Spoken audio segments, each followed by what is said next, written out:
પરીક્ષાની final answer કી જે છે એ જાહેર કરી દેવામાં આવી છે।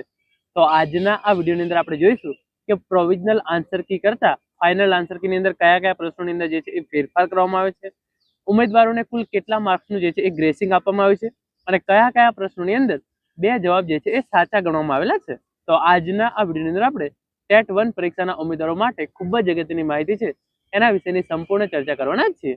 તો હવે શરૂ કરીએ આજનો વિડીયો। તો તમે જોઈ શકો છો આ પ્રમાણે ટેટ 1 પરીક્ષાની ફાઇનલ આન્સર કી જે છે એ રાજ્ય પરીક્ષા બોર્ડ દ્વારા જાહેર કરી દેવામાં આવ્યું છે। કેટલા માર્ક્સનું ગેસિંગ અને કેટલા પ્રશ્નોમાં બે જવાબ આવ્યા છે એ પણ આપણે જોવાના છીએ। તો સૌપ્રથમ તમે અહીંયા જોઈ શકો છો આ પ્રમાણે જે છે એ ફાઇનલ આન્સર કી જાહેર કરવામાં આવી છે।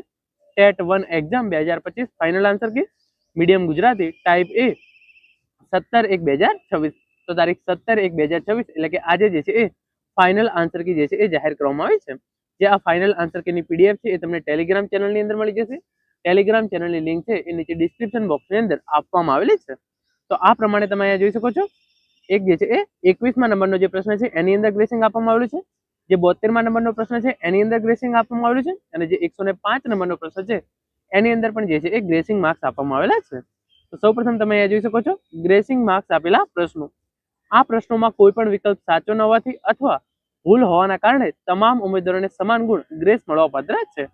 તો એની અંદર છે પ્રશ્ન નંબર 21 પ્રોવિઝનલ આન્સર કીની અંદર જે છે એ ડી હતો, પરંતુ ફાઇનલની અંદર જે છે એ ગ્રેસ માર્ક્સ તમામ ઉમેદવારોને આપવામાં આવેલો છે।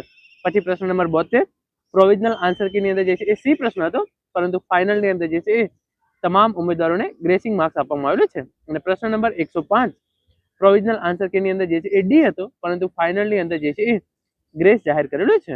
તો અહીંયા તમે જોઈ શકો છો કયા કયા પ્રશ્નોની અંદર જે છે એ ફેરફાર થયો છે। પ્રોવિઝનલ આન્સર કી અને ફાઇનલ આન્સર કીની સરખામણી કરતા નીચે મુજબના ફેરફારો જે છે એ જોવા મળે છે।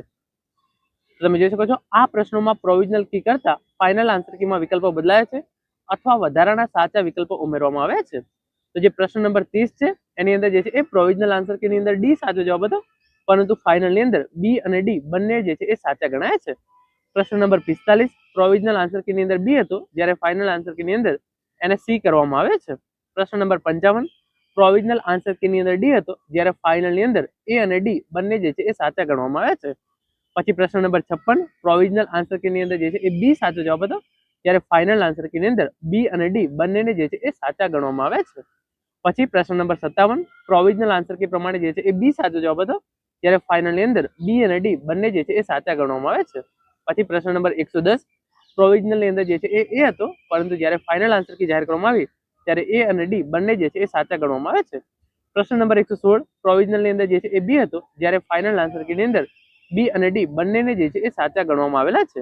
એના પછી તમે જોઈ શકો છો પ્રશ્ન નંબર 137 પ્રોવિઝનલ આન્સર કીની અંદર બી હતો, જ્યારે ફાઇનલ આન્સર કીની અંદર બી ના બદલે ડી ને જે છે એ સાચો ગણવામાં આવેલો છે। તો આમ તમે જોઈ શકો છો કુલ 8 પ્રશ્નો એવા છે કે એની અંદર જે છે એ સુધારો થયો છે અને 3 પ્રશ્નોની અંદર ઉમેદવારોને જે છે એ ગ્રેસિંગ માર્ક્સ આપવામાં આવેલો છે। તો મિત્રો આ હતો આજનો વિડીયો, જેની અંદર ફાઇનલ આન્સર કી વિશે સંપૂર્ણ ચર્ચા કરી છે। Thank you so much for watching.